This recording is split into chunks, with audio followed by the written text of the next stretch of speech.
Hi, this is Dan Schultz of Religion Dispatches and elsewhere around the internet, and we're holding a Blogging Heads conversation with Mark Kleiman from UCLA and the reality-based community.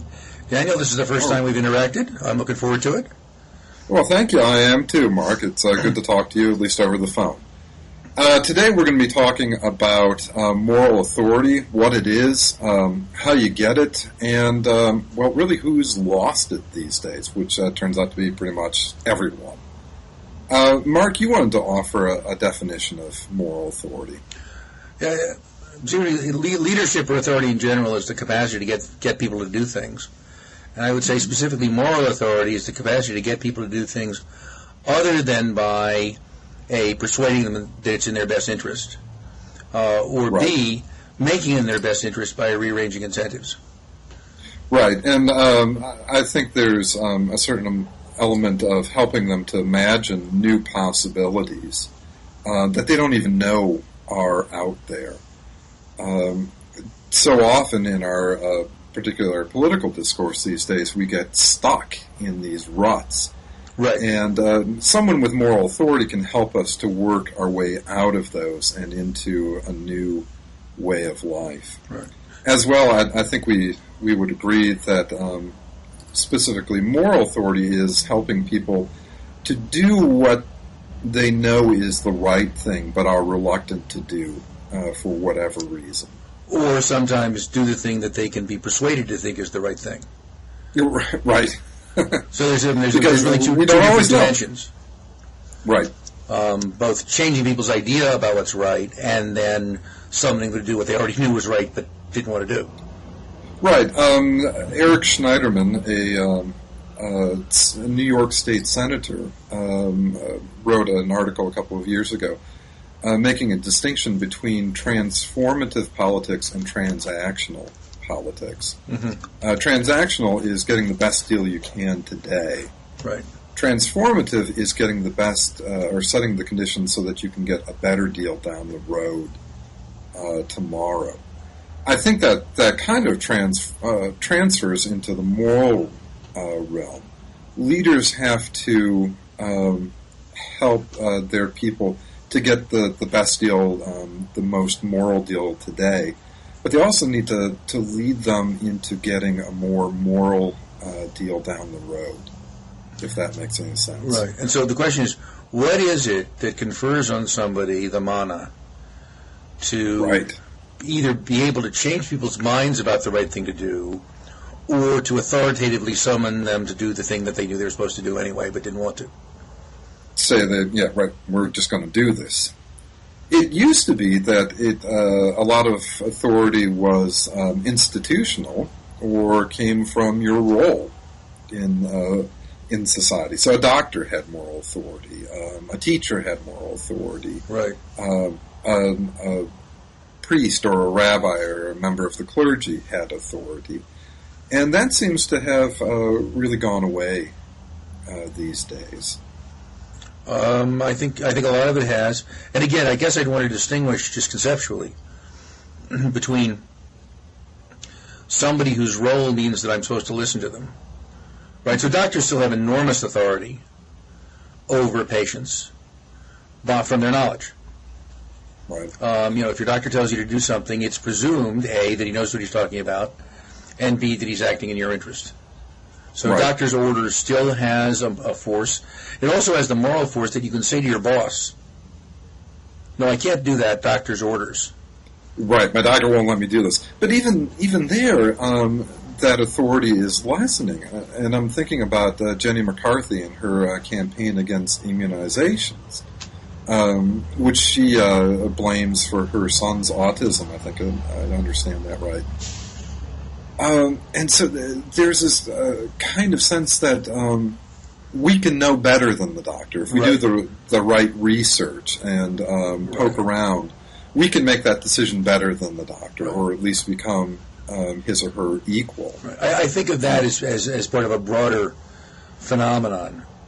Now that we've established science as our established religion, it's got some pieces of the scientific enterprise have accreted some clerical misconduct, and have generated an anti-clerical movement. So it's partly a show of the strength of science. Right. That we now have these fervent anti-science movements. Nobody was bothering with that in the 18th century. Well, of course, modern science doesn't exist until the 18th century, so it's hard to fight against it. But point taken. But the other kind of moral authority somebody can have, I mean, it seems this is now typified by parental authority. Mm-hmm. That their approval or disapproval becomes a strong personal incentive. Sure. So it said that conscience is the still small voice that tells you that somebody might be watching. Right. And somebody with moral authority is somebody you really don't want to know about the bad thing you did. Right. Sure. Do you have any more parental authority? I'm sorry? Do you have any parental authority? I think I have some on some days and not so much on other days. I haven't been able to secure any cooperation in becoming a parent, so I can't answer that question. So if any viewer is interested, please send me an email. Well, God blesses procreation, wants us to be fruitful and multiply. So many blessings on you, right, in your quest here. I must say I seem to get a lot of deference from students. Okay. Sort of more than. Trying to think. I think more than teachers were recorded when I was in college, but I've changed coasts and I've changed university type. So I was at a small private college, very, very hippie-ish. Right. But by the time I was a junior, I was addressing professors by first name. Right. I was a Quaker college, so that was sort of accepted conduct there. At UCLA, it's not like that. You're Professor Kleiman. I am professor to absolutely everybody, despite my preference in the opposite direction. Right. Now, I mean, how much authority I can actually wield in getting people to do the reading is a different question. Right. How much of that actually transfers into getting something done? Right. You never know. Yeah. I think the strangest thing for me in my career has been that pastoral authority is not what it used to be. People are much less deferential than they were to my dad or to his predecessors. But there's this paradox. The people who claim to have a lot of respect for pastoral authority, who put the pastor up on the pedestal, they're the least respectful people out there. The nastiest. And it's the people who are friendly and understand me as a person and an equal. They're the ones who wind up granting me the most authority. Mm-hmm. I don't quite understand why that is, but it's the way it is. Yeah, it's been interesting to watch the sort of appropriation of some sort of 60s antinomian tropes by the people who are now sort of in revolt against the Enlightenment. Right. And it seems to me if I'm going to pick a slogan for the Tea Parties, right, it would be "Don't want to, don't have to, can't make me." Right. It's very much that odd sort of libertarianism, except that the government has to keep the Medicare and the police departments and the fire departments, and kick out the immigrants and torture the terrorists and do lots of other stuff. Right. Yeah. So it's very juvenile in a way. I want Daddy to keep me safe and to provide for everything that I need, but I don't want Daddy to tell me what I can and can't do. Right. Yeah, I don't think there's any doubt that the presidency has lost moral authority. Right. Pretty substantially, and of course, from my particular political point of view, the fact that Nixon and George W. Bush had a lot to do with that, right, is sort of ironic because there is a sort of conservative theme that says government is terrible, and if you put us in power, we'll show you how terrible it is. Right. Well, and then they have these staff members, and I'm thinking of Rumsfeld and Cheney and some of the others who continue, right from Nixon to Ford to Reagan and Bush 1 to Bush 2, who are strikingly authoritarian. Right. And yet wind up contributing the most to the undermining of that very authority that they want to push. Right. Well, the big thing that authority figures always confront is the suspicion that what they're doing is just a shuck, just advertising, just a racket. Right. And we've had a fair amount of that. Absolutely. And again, insofar as you're telling people to do things they don't want to do, then there's a very strong cognitive dissonance push. Right. To want to dismiss the authority source as a way of dismissing the obligation. Right. So, I mean, look, there have been pastor jokes as long as there have been pastors. Yeah, well... And I think largely for that reason. Well, I suppose they were making jokes about the pastors having, or the priests having kids in Luther's time. Right. But I think, there's some of that is the product of the Enlightenment. While people in Luther's time might have joked about the priest having a kid, they never would have doubted his authority to proclaim the gospel. Right. That went without question. And if you did question it, well, then you were in a lot of trouble.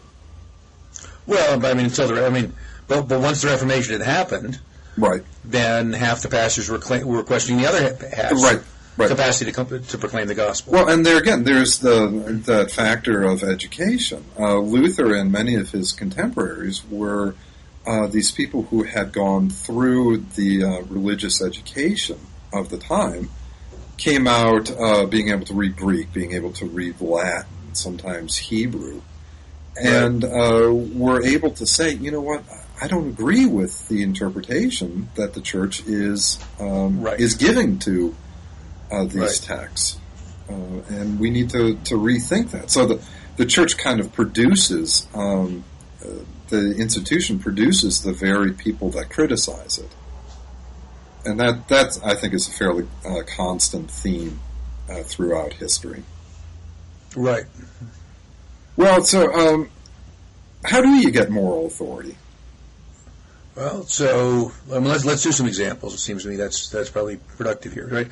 So you get moral authority by suffering, because that seems to reduce the probability that you're just faking. Right. And by taking risks, and by not living ostentatiously. So Savonarola is the sort of classic example here. Right. And of course, it's not a universal, right? So you can get moral authority with a group of people by providing leadership services. Right. So when Desmond Tutu says, what's going on in Zimbabwe is intolerable, and both the South African government and the African Union have to do something about it, he's speaking for an extraordinarily strong position of moral authority with respect to South Africa and the African Union having been one of the heroes in the fight against because he suffered. It hasn't been enough. Right. And everybody says, oh, yes, Archbishop Tutu, and then goes on collaborating with the government. Well, so... but still, he does have authority there. Right. That leads to an interesting comparison, then.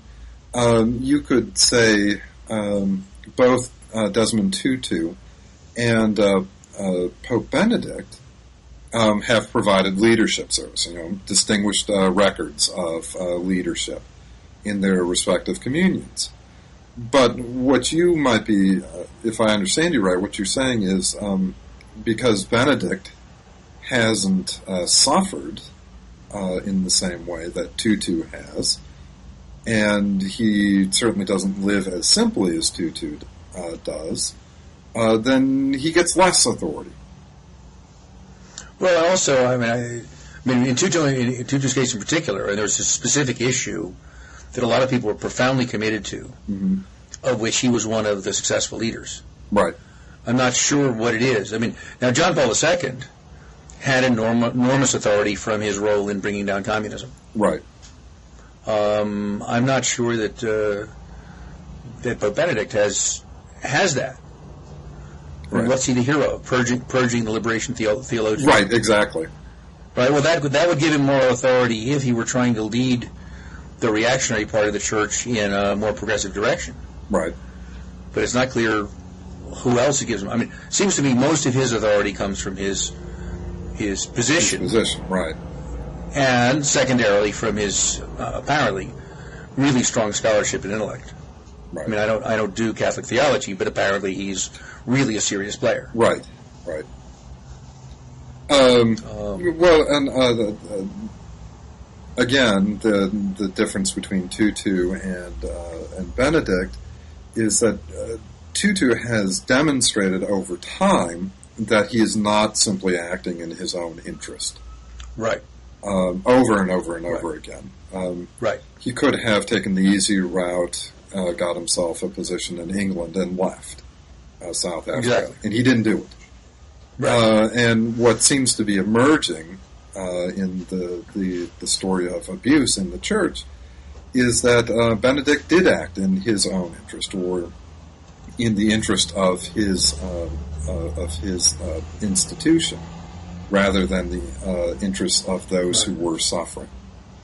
Right. And to some, it looks as if not even the interest of the institution, but the interest of a particular faction within the institution. Right. Right.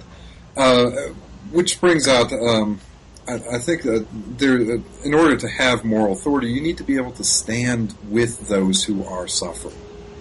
In my case, I don't have tons of opportunity to do liberation of oppressed minorities in rural Wisconsin. But what I do is I go to hospital rooms and nursing homes and wherever people are suffering, and kind of stand with them in that moment. Now that's right. That's an admittedly minor kind of solidarity, but that's what gives me in part my moral authority with my congregation. They know that I'm going to be there with them when the chips are down. Right. And of course, the danger is that the people who aren't currently sick and are sitting in the pews right. are going to figure, yeah, well, okay, I pay somebody to do that for me. Right. I've delegated my visitation of the sick. Right. Right. I don't need to do that because that's what we pay the pastor for. Right. And I've had people say that to me. Why haven't you seen this person? Well, I saw him as often as I could. Why don't you go? Why haven't you seen him? Well, no, that's not my job. Right. Like fun it isn't. Right. Exactly. Is there that same tradition within Judaism? I can't speak as an expert on that tradition, but I think the answer is a strong no, because it's only in the sort of contemporary Western European and North American context that the rabbi has become a pastor. Right. Right? Traditionally, the rabbi is partly the town intellectual and partly the judge.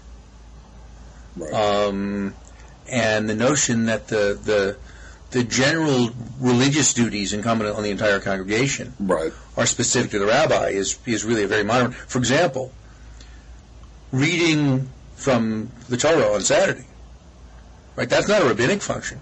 Right. That's a function of every adult male. Right. I mean, you can have a perfectly valid service with the rabbi. I mean, somebody's leading the service, but that doesn't have to be somebody who's ordained, if you will. Sure. So originally the rabbinate is something quite else, but obviously the pressure is that a modern American rabbi functions very much as a minister. Right. Right. And I think probably some people expect him to visit the sick. So traditionally, that function of visitation would have been up to the members of the congregation. Right. You go see one another. Right. of the community. Of the community, right. Okay, Mark, you wanted to segue into non-religious authority. Right. So you sent me an interesting link about Elie Wiesel, and you got to forgive me. It was titled "Tzaddik or Weasel." Right. Did I get that pronounced right? Okay, good. Right, so tzaddik means roughly saint. Holy man. Right. And Elie Wiesel has tried to assert, has successfully asserted, I think, considerable moral authority, at least within the Jewish community, and I think to a substantial extent outside. By somehow, because he's born witness to the Holocaust. Right. So witness and survivor, and somehow taking on himself the mantle of the 6 million dead. Right. So that one way to he's claimed it really through that the suffering. Right. And if you're in the presence of somebody who has suffered or suffered vicariously because a family member or something suffered, and you disagree, if you disagree with the family member of somebody who died on 9/11 about what to do about terrorism, right. You were seen as being heartless. Right. Hasn't that person suffered enough without suffering your disagreement as well? And that really cut both ways. Was it Bill O'Reilly attacked them? Well, had to. The 9/11 survivors, and was roundly pilloried. Right, and for doing that. And far be it from me to ever sympathize with Bill O'Reilly. Right, but he was calling out something that, of course, he never would have called out if it had been working to political benefit of his side. But that's really an obnoxious thing, right? So we give crime victims authority with respect to what to do about criminals. There's no group in the world whose advice I'd like less about what to do with a criminal than his own victim. It seems to be, for me, they have moral authority insofar as they say, okay, he's suffered enough, or, no, you needn't do that to him. Insofar as what the criminal justice system does is proxy for private revenge, then the revenge holder actually does have some rights that ought to be listened to. But the default option, presumably, is that the crime victim wants the criminal maltreated as much as possible. And I don't want to look that person in the face and say, no, I disagree with you, but I also don't want to just follow along. So O'Reilly, because some of the 9/11 victims weren't saying what O'Reilly wanted said, weren't saying things favorable to Bush, then attacked them. And there's almost no alternative. Right. And had O'Reilly carried the day on that, we might be saying, well, Bill O'Reilly is a tremendous leader. He got us to do what we didn't want to do, and it turned out to be the right thing. So sometimes moral authority is only given to you in hindsight. Oh, I think that's right. Well, or given to you for the next occasion. Right. Though again, it seems to me it's going to be very hard for an O'Reilly to acquire much moral authority. There's some people who live only by convincing people that what they already believe is right. Right, and by confirming their biases. Right, and they can. And is that really a moral authority? Right, and I think it's not. And I think the kind of respect those people get from their followers isn't the kind of respect that a real leader gets. Right. There's a story, I think, true story, about one of the revolutionary moments in France, either 1848 or 1870, and the leader of one of the factions. Right, so there was a crowd of his supporters who were rushing off to do something, and it wasn't obviously a wise thing to do, and he was rushing in the same direction, and a friend or an observer said, is that really a wise thing to do? Do you want to go the way they're going? He said, well, of course I have to follow them. I'm their leader. Right. Got to do what they want. And so, there's a lot of that.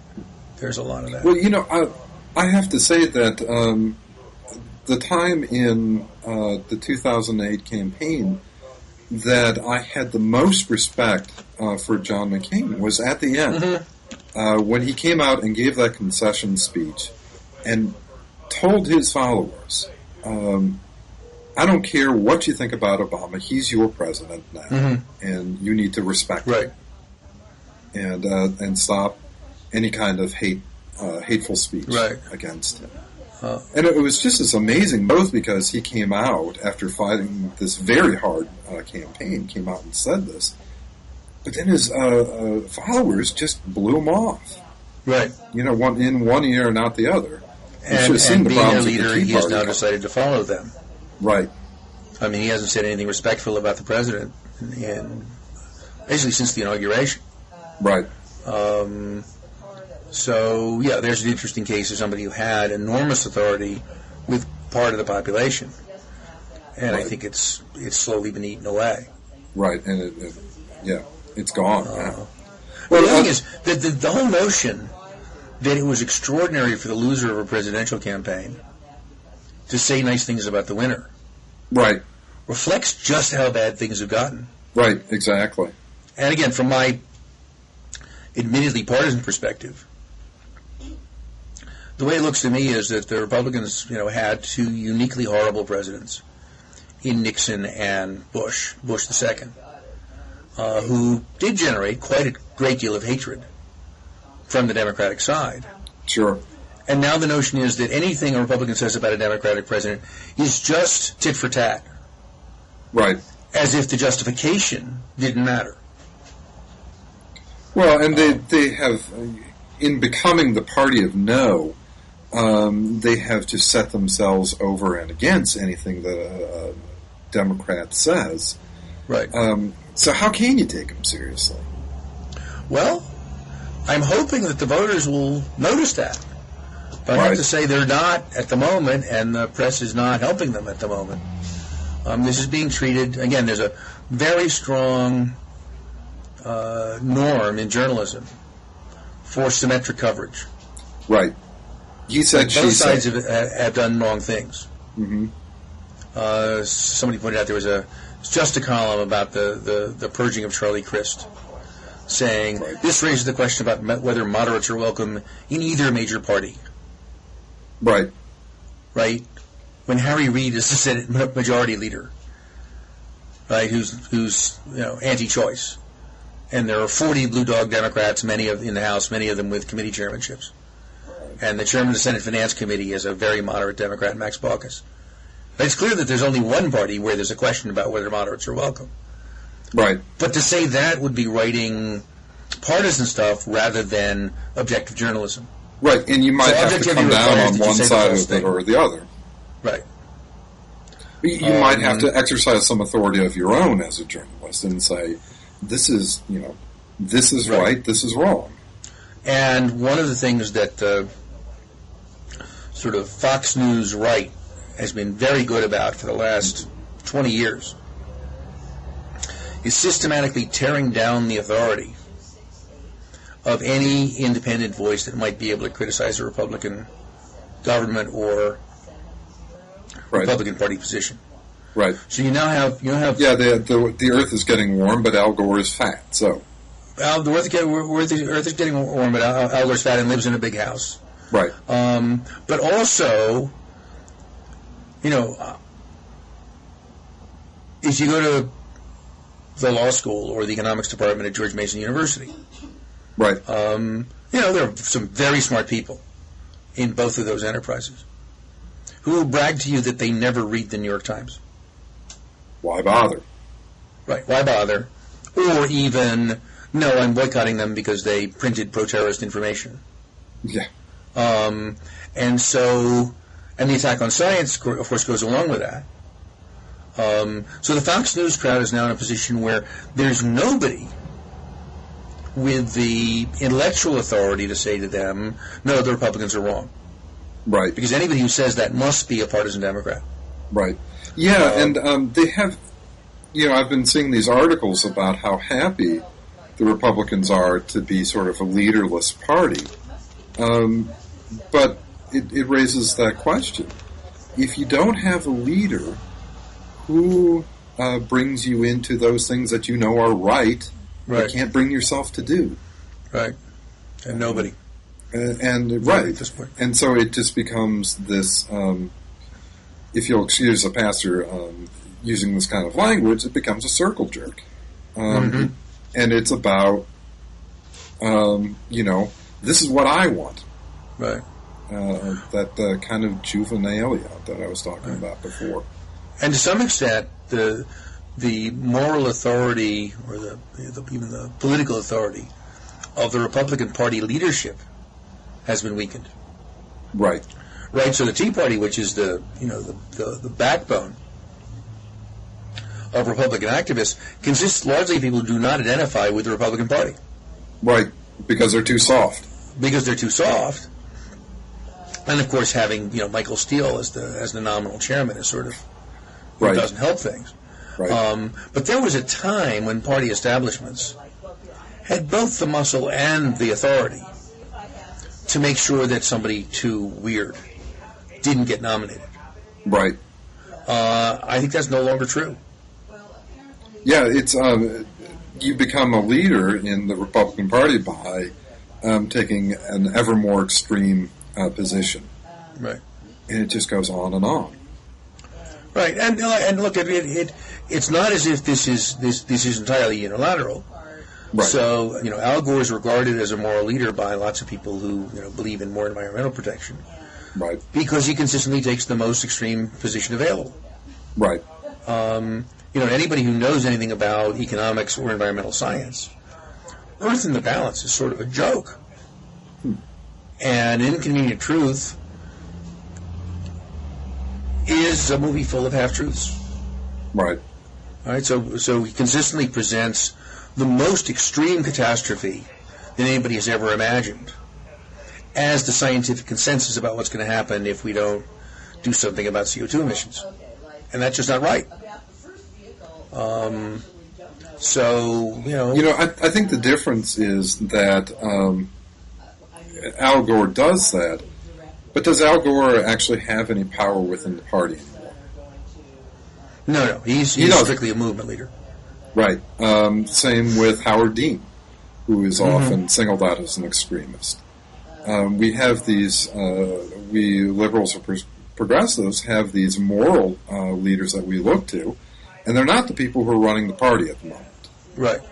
And part of that is because except for those of us who think that Barack Obama is the greatest moral leader of our lifetime. Have you met anyone like that? Have you met anyone like that? I don't have to meet anybody. I just need a mirror. Okay. And yes, yes. You would be the first that I have met. Oh no, I bet not. There are an awful lot of people who looked at him with hope in the campaign who were mighty disappointed with his leadership at the moment. Right. Now, he can turn that around, but at the moment, folks aren't as happy as they used to be. Right. And, of course, that's partly due to the American now habit of simply tearing down anybody whose head sticks up.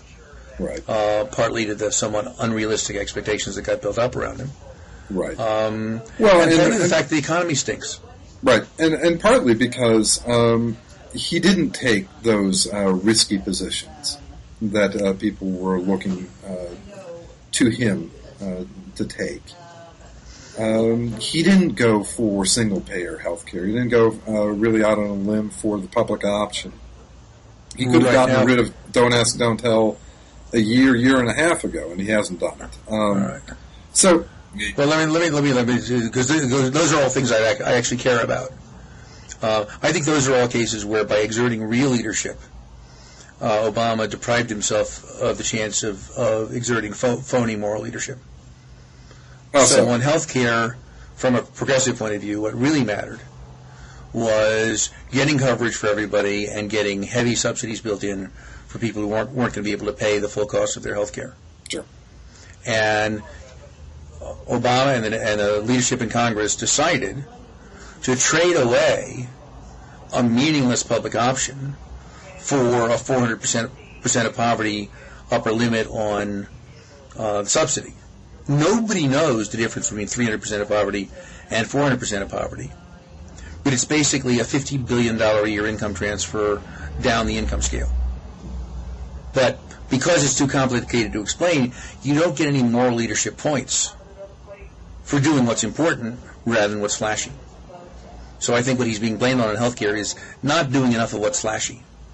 Yeah, I would disagree with that to some extent. I thought the public option was important, but the flip side of that is he's the first president in 100 years.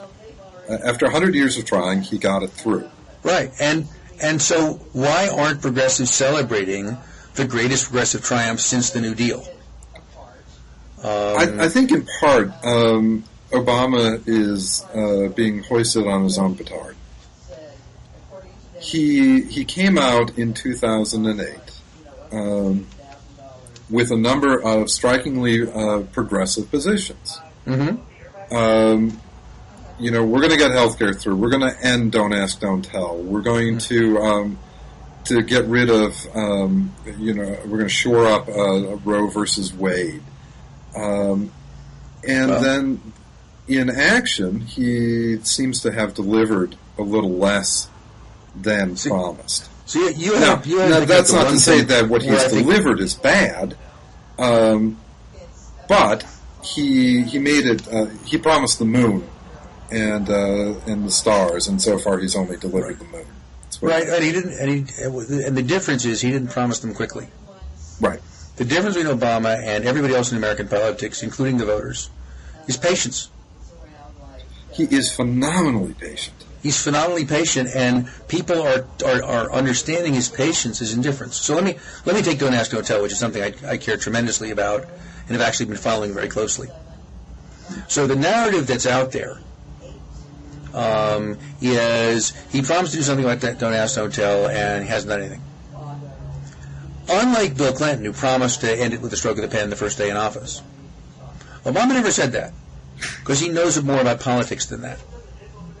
He knows that Bill Clinton failed to end it with a stroke of the pen. Yeah, he signed the order and then faced a military and congressional revolt that would have frozen the old law in practice if he hadn't accepted the very bad compromise of Don't Ask, Don't Tell. So Obama decided not to repeat that mistake and instead decided to make the demand to end Don't Ask, Don't Tell bubble up from the military itself. He put in a former Republican congressman as Secretary of the Army who's committed to ending Don't Ask, Don't Tell. The Secretary of Defense has an annual contest for the best essay on military affairs. And the winning essay is published in the Joint Forces Quarterly, which is the highest prestige DoD journal. The winning essay for last year, right, selected by the Office of the Secretary of Defense, started out with two quotes. One was about how the military was different from civil society, and it was a terrible thing to try to use the military as a lever in the culture wars. And the other was about the importance of unit cohesion and how you couldn't expect soldiers to work with people who were different from them. And then the first paragraph of the essay pointed out that those were two quotes from senior generals about Truman's order to desegregate the military in 1948. Now, you didn't have to read the rest of the essay. Right. To know where it's going. That would have been enough. And you didn't have to be very smart if you were a DoD bureaucrat or a colonel bucking for general or a general bucking for another star to look at that and say, okay, the institution is moving in that direction. Right. And so the Secretary of Defense now has a task force working on this, made it clear that it's not working on whether to change Don't Ask, Don't Tell, but the details of implementation. And in return for waiting 2 years, we're going to get a smooth implementation of the end of Don't Ask, Don't Tell. And Obama ought to be a hero to everybody who wants gay Americans to be able to serve in the military. And instead he's getting static because he did it the right way and not the flashy way. So that's what gives him moral authority in my eyes. Yeah, I'm not... That he's got the willingness to take flack sure from his about own that. people in order to get the thing done right. Right. Now, the thing he deserves static on is torture. Right. Now, Right. He hasn't done very much at all to get rid of those policy structures that allow the president to get away with murder, almost literally. No, quite literally. And he has not gone I after believe the that he people stopped who the torture. did that. Right. I don't know if that's true, but I believe that's true. What he hasn't done is prosecute the people who did it. Right. And that's a pretty severe disappointment. Right. No, it's not impossible to understand that if you're relying on the CIA to win the war in Afghanistan and Pakistan, Right. you don't want to, have a bunch of CIA guys on trial. But boy, it would have been nice to have Dick Cheney on trial, wouldn't it? I would have watched. Huh? I would have watched. Yeah. Yeah, I would have pulled the switch.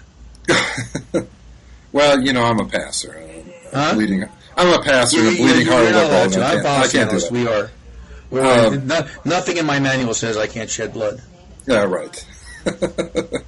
What a conversation this is turning out to be. Yeah, right. I agree with you. Well, so how did we get back to a situation where our leaders actually have the moral authority that they need? Well, it's a bad trap to be in. The amount they need and the amount they deserve may be two different things. And I think the coarsening of political discourse is tending to drive out of politics the people that we most want in politics. Part of the problem is on the observer side. That ever since Watergate, it's been regarded as the proof that you were a good journalist if you're showing that some public official is actually slimy. And that's certainly one of the functions of journalism. Right. That muckraking capability. Yeah, but muckraking capability is now really pretty profound.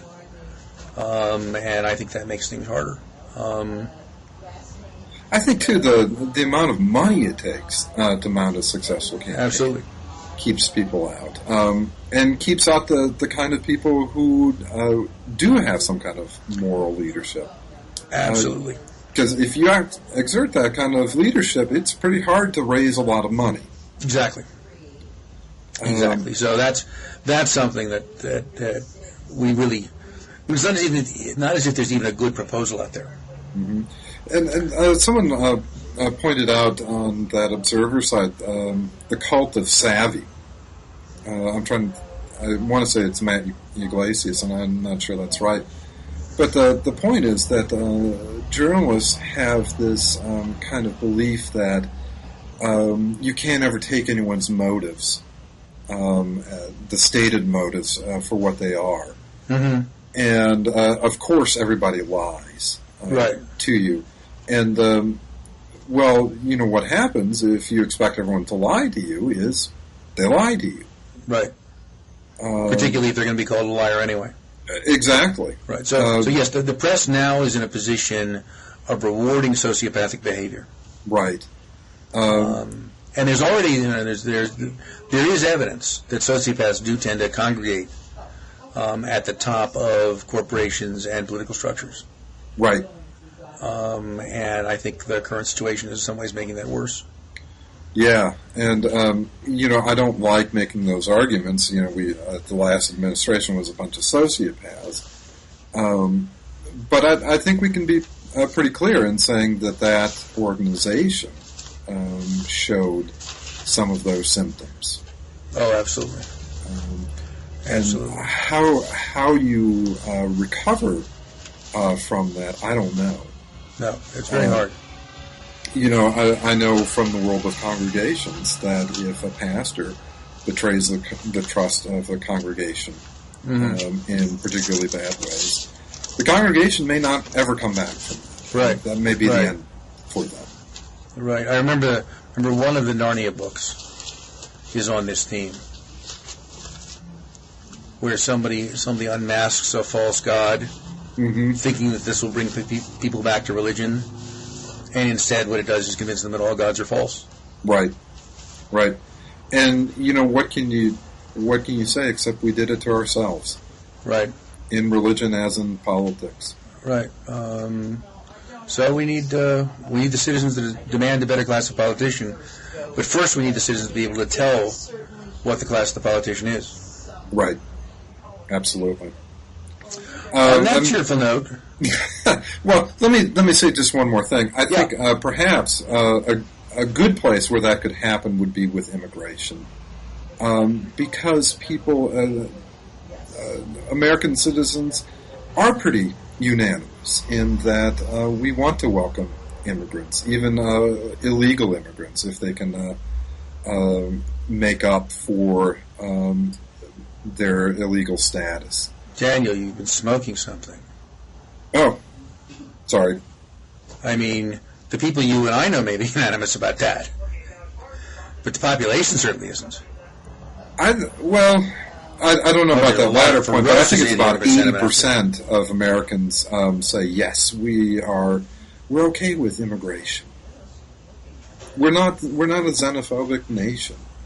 There are small groups of people who are extremely anti-immigrant. I think it does get. If you look at the polls, the numbers do get lower if you're talking about illegal immigrants. But they want people to have a path to citizenship. Maybe. Yeah, you think I'm wrong on that? I'm not convinced that that's about. I think there are a lot of people who think, look, we can't get rid of the 10 million people who are illegally here now, and therefore we better be practical and do something about it. Right. But no, I think immigration is one of the hard issues to exert leadership on. We'll see. All the better. All the better. There's an opportunity. All the better if you can do it successfully. That's right. Okay, well, thank you for your time, Mark. Daniel, it's been a pleasure. pleasure. You're enjoying your day. Let's take it soon.